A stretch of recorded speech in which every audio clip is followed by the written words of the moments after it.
toh pernah kejadian ya. Pas itu kuliah itu masuk jam 11 kayaknya. Masuk jam 11. Lah, tapi pas ketika jam 11 saya tuh kayak duh, udah jam 11 belum ngaji. Tapi kuliahnya udah masuk. Ini gimana? Yang tak dahuluin tuh yang mana gitu kan.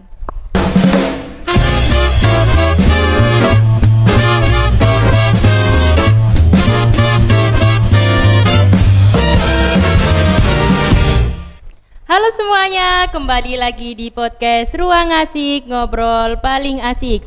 Sebuah ruang di mana cerita sederhana bisa menyalakan semangat yang luar biasa. Dan hari ini kita akan menyusuri sebuah kisah yang begitu hangat dan penuh makna. Kisah tentang seorang perempuan hebat yang melangkah dengan hati, berjuang dalam sunyi dan menjemput harapan di jalan panjang pendidikan. Dia adalah Kak Dina Aula Habibah. Halo Kak, selamat datang. Selamat datang. Alhamdulillah kabarnya baik ya. Wah, seneng banget ya nih Kak sudah datang di podcast ini dan terima kasih sudah meluangkan waktu untuk datang ke sini. Ya, terima kasih kembali. Saya juga berterima kasih karena selama ini saya juga ingin mendokumentasikan sedikit hidup saya. Ya. Kakak lagi sibuk apa nih akhir-akhir ini? Kalau akhir ini kan berhubung udah di tengah semester ya, jadi mungkin ke ujian-ujiannya anak-anak. Saya juga kan ngajar di SMP, jadi akhir-akhir ini tuh lebih ke fokusnya itu ke ujian itu. Ya. Gimana perasaan kakak bisa hadir di sini? Seneng banget, jujur pertama kali itu agak grogi, adalah ya jelas itu. Tapi ya saya alhamdulillah sih bersyukur banget kalau udah bisa di sini. Terus ya alhamdulillah gitu aja. First time ya Kak? Ya, first time ini kesini. First time kita podcast, aku podcast ya, first time juga. Boleh nggak nih Kak ceritakan bagaimana awal mula perjalanan kakak hingga akhirnya memilih untuk menimba ilmu di pondok pesantren? Apa yang mendasari keputusan besar itu? Dari kecil emang saya itu latar belakangnya dari orang tua itu sudah kedua-duanya itu di pondok. Jadi kemungkinan besar saya itu kayak terinspirasinya dari mereka berdua. Lebih terinspirasi dari mereka berdua. Saya juga pun kalau SD itu sering banget berkunjung di pondok. Nah, mungkin dari situ kayak ada rasa pengen gitu loh. Kayak orang tua pengen mondok, kayaknya kalau mondok itu seru gitu ya. Kalau mondok itu seru, banyak temennya gini-gini. Nah, dari situ saya itu terinspirasi juga pengen mondoknya itu gitu. Oh, berarti sudah keinginan dari kecil ya? Iya, emang keinginan dari kecil gitu. Seperti apa sih kehidupan kakak selama di pondok sehingga bisa membentuk karakter pribadi hingga menjadi seseorang seperti sekarang? Mungkin ini ya, kalau di pondok itu benar-benar disiplin, apalagi soal waktu. Nah, saya sendiri itu kalau soal manage waktu jujur kurang. Tapi semenjak di pondok, saya itu kayak belajar, kayak lebih disiplin dalam waktu sholatnya. Kita kan di situ kan selalu diajarkan untuk tepat waktu. Setiap jam, setiap waktu itu terus ada kayak ada ya jamaah, misal jamaah sudah ditentukan segini, habis itu ngaji segini. Nah, saya tuh lebih suka di situnya gitu. Di tengah kesibukan dan aturan pondok yang cukup padat nih Kak, kakak justru memutuskan melanjutkan kuliah. Apa yang menjadi alasan terbesar di balik keputusan itu? Alasan terbesarnya ya, saya itu kan gini, SMA itu sempet gap year. Jadi kayak berhenti sebentar untuk hafalan dulu. Nah, saya itu fokusnya aku ke hafalan dulu.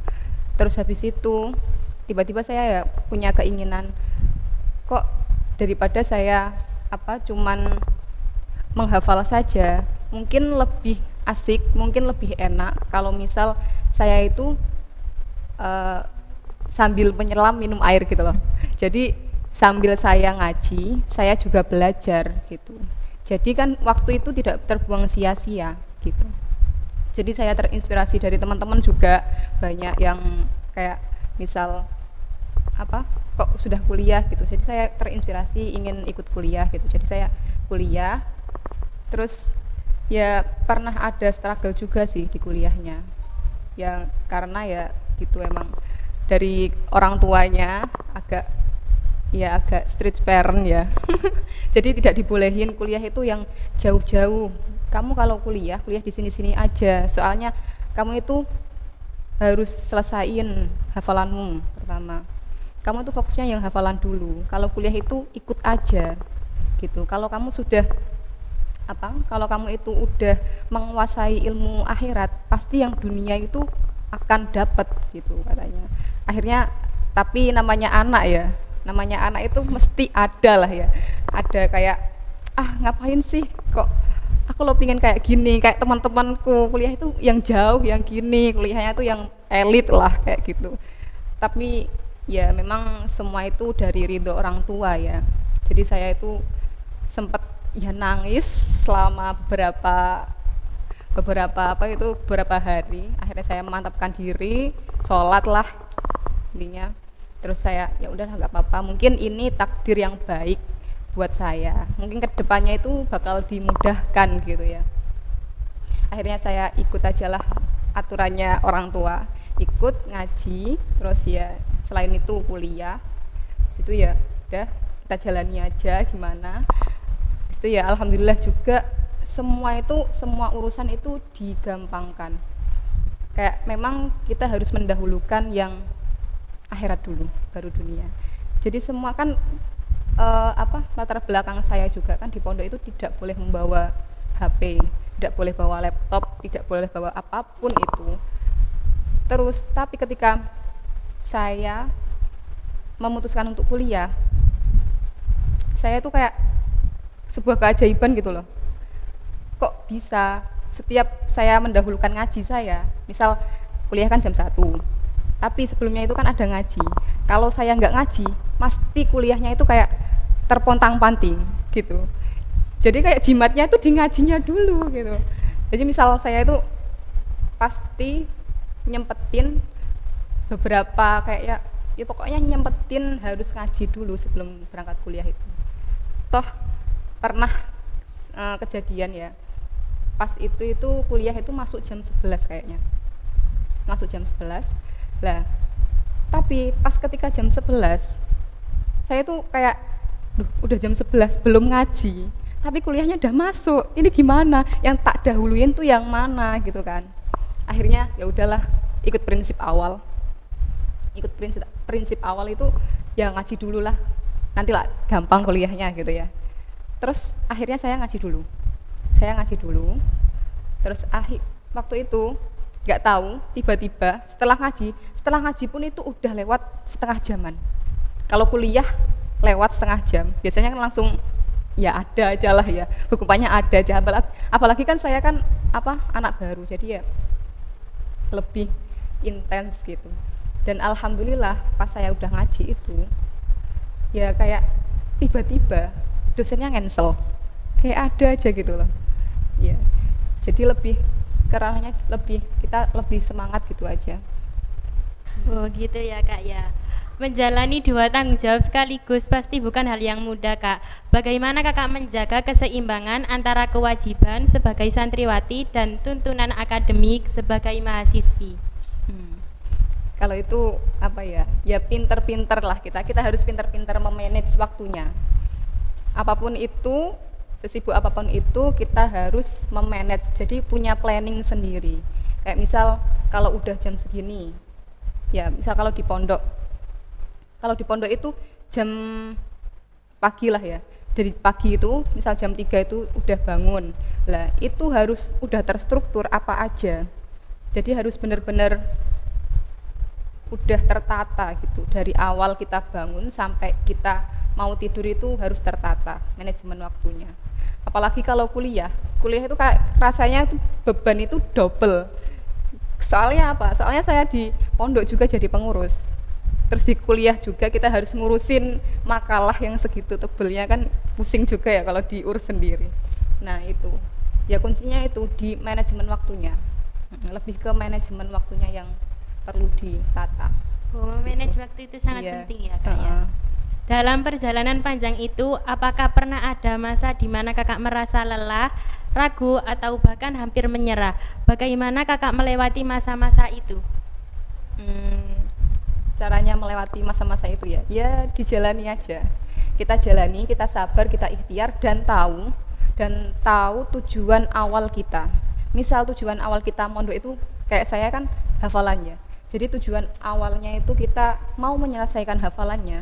Nah, kita harus ingat seperti apa jerih payahnya kita sebelumnya itu kayak gimana gitu. Kita harus ingat tujuan awal dan nggak boleh itu namanya struggle itu harus dilawan, nggak boleh kita renungin sendiri, nggak boleh, harus dilawan gitu. Setiap orang pasti punya sosok yang berperan dalam menguatkan Kakak untuk melangkah, bahkan di saat sulit apapun hingga sampai saat ini, itu siapa? Kalau sosok yang berperan itu pastinya itu orang tua, karena figur apa ya, saya tuh lebih ke apa-apa itu lebih ke di loss gitu loh sama orang tua itu. Kamu mau apa? Tapi dalam hal ini ya, dalam hal baik ya. Kalau kamu kayak gini, penjelasannya harus juga jelas gitu. Jadi yang lebih menginspirasi saya itu kedua orang tua saya itu di situ. Setelah melewati 2 dunia, pesantren dan perkuliahan, perjalanan hidup apa yang paling berkesan dan masih Kakak pegang hingga saat ini? Yang awal itu karena apa ya, moto saya itu emang kalau kita memang udah yakin dengan hal tersebut, kita itu pasti bisa menggapainya gitu. Jadi motivasinya itu yang penting itu ya kita sabar dan lalui semua prosesnya.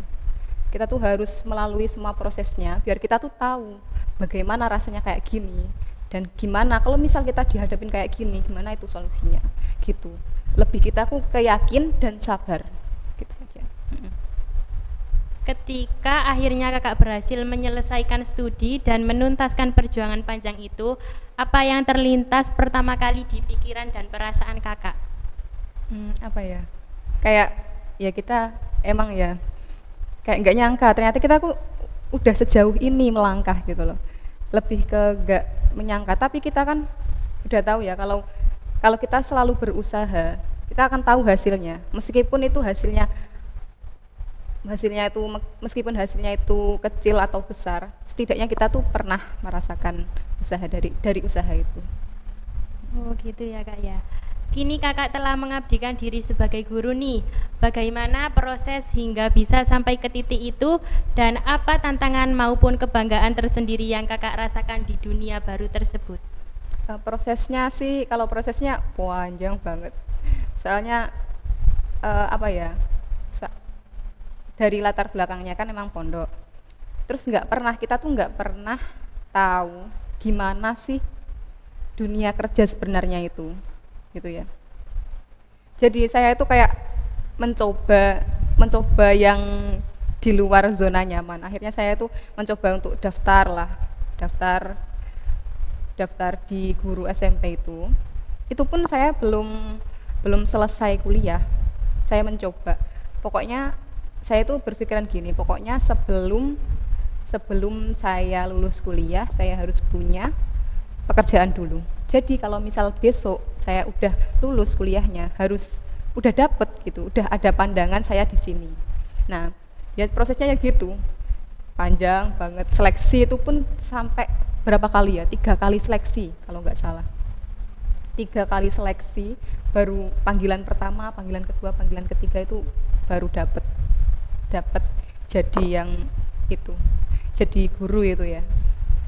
Oh berarti sebelum kuliah itu sudah mendaftarkan? Iya, ya pokoknya saya itu sebelum kuliah udah ancang-ancang lah punya reng-rengan. Kalau misal saya kesini nanti nggak keterima, harusnya kesini gitu. Jika melihat ke belakang dari masa pondok hingga kini menjadi pendidik, perubahan terbesar apa yang Kakak rasakan dalam diri dan cara berpikir Kakak? Perubahan terbesarnya ya saya itu menjadi lebih berani. Pertama, dari yang kayaknya Dina yang kecil dahulu itu bener-bener penakut banget, nggak tahu ya, kayak penakut banget. Ternyata sedewasa ini udah bisa keluar dari zona nyaman tersebut. Itu pengalaman terbesarnya itu. Kakak di akhir perjalanan nih, apa yang ingin kakak sampaikan untuk mereka yang sedang mengajar mimpi, apalagi yang sedang menyeimbangkan kuliah dengan kehidupan di pondok? Apa yang harus mereka tanamkan dalam hati dan pikiran mereka? Ya, yang pertama itu harus punya tekad.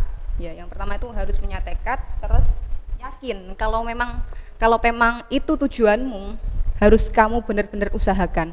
Yakin, diusahakan gitu. Yakin, sabar, diusahakan, dan nikmati prosesnya. Karena di setiap perjalanan, di setiap proses itu ada hal-hal yang memang bisa dibuat pelajaran, meskipun itu terkadang buat kita itu kayak ngapain sih kayak gini, tapi itu justru yang bisa dibuat pelajaran ya. Jadi kayak gitu, usaha, yakin, tekad. Oke, itu pesan dari Kak Dina. Wah, luar biasa banget ya dari kisah inspiratif yang baru saja kita dengar dari langkah kecil di pondok pesantren hingga akhirnya menapaki dunia di perkuliahan dan menjadi seorang pendidik di sekolah elit khususnya. Ini benar-benar menjadi bukti nyata bahwa setiap perjuangan yang kita jalani dengan niat besar bisa membawa kesuksesan yang tak terduga. Dari kisah Kak Dina ini, kita belajar bahwa pendidikan bukan sekedar tentang gelar, tetapi tentang proses keberanian untuk terus melangkah. Walau kecil apapun langkah itu, jadi buat teman-teman semua yang lagi berjuang di jalan pendidikan, entah sambil mondok, sambil kerja, atau bahkan sedang berjuang melawan diri sendiri, jangan pernah berhenti melangkah karena ingat, mimpi itu harus dikejar, bukan ditunggu. Yang ditunggu belum tentu datang, tapi yang kejar pasti semakin dekat. Terima kasih buat Kak Dina yang udah berbagi cerita dan inspirasi hari ini, dan tentunya terima kasih juga buat kalian semua yang udah nonton sampai akhir. Saya Dea Ayu pamit undur diri, sampai jumpa di episode berikutnya. Tetap di Ruang Asik, ngobrol paling asik.